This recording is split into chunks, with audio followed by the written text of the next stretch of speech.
এবার আমি মহামান্য স্পিকারের মাধ্যমে আমি একটি নতুন জিনিস তুলে ধরতে চাই।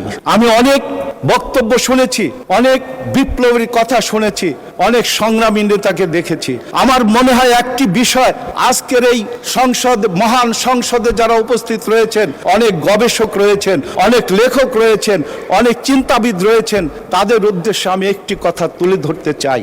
আজকে ভাবুন, বাংলাদেশের স্বাধীনতা উত্তর 55 বছরে এই বাংলাদেশে তিনটি স্বৈরাচারের জন্ম হয়েছে।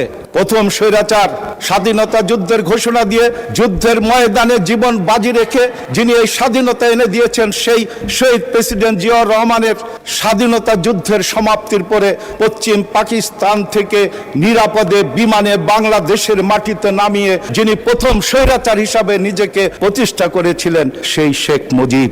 উনি বাংলাদেশের এই হাউজে মাত্র 3.5 মিনিটের মাথায় গণতন্ত্র 7.5 কোটি বাঙালির চাওয়া পাওয়া এবং গণতন্ত্রকে ধ্বংস করে দিয়ে বাকশাল গঠন করেছিলেন। অর্থাৎ এক দেশ, এক নেতা, এক দল, অর্থাৎ কারো কথা বলার অধিকার ছিল না। গণতন্ত্রকে হত্যা করে উনি বাকশাল তৈরি করে এই বাংলাদেশের স্বাধীনতা এবং গণতন্ত্রের বিরুদ্ধে অবস্থান নিয়ে প্রথম স্বৈরাচারের ভূমিকা নিয়েছিলেন শেখ মুজিব।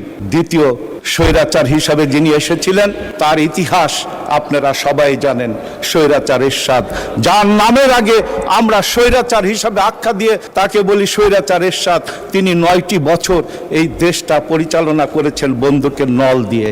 সেই স্বৈরাচারের পরে সর্বোপরি গত 15 বছর এই বাংলাদেশের মানুষের প্রতিটি মানুষের হৃদয়কে ক্ষত বিক্ষত করে দিয়ে, দেশের স্বাধীনতা বিপন্ন করে দিয়ে, দেশের মানুষের গণতান্ত্রিক অধিকার হরণ করে, বিনা ভোটে দিনের ভোট রাত্রে করে এই বাংলাদেশটাকে ধ্বংসের দ্বার প্রান্তে পৌঁছে দিয়ে এই বাংলাদেশ থেকে পালিয়ে যেতে বাধ্য হয়েছেন সেই শেষ স্বৈরাচার শেখ হাসিনা।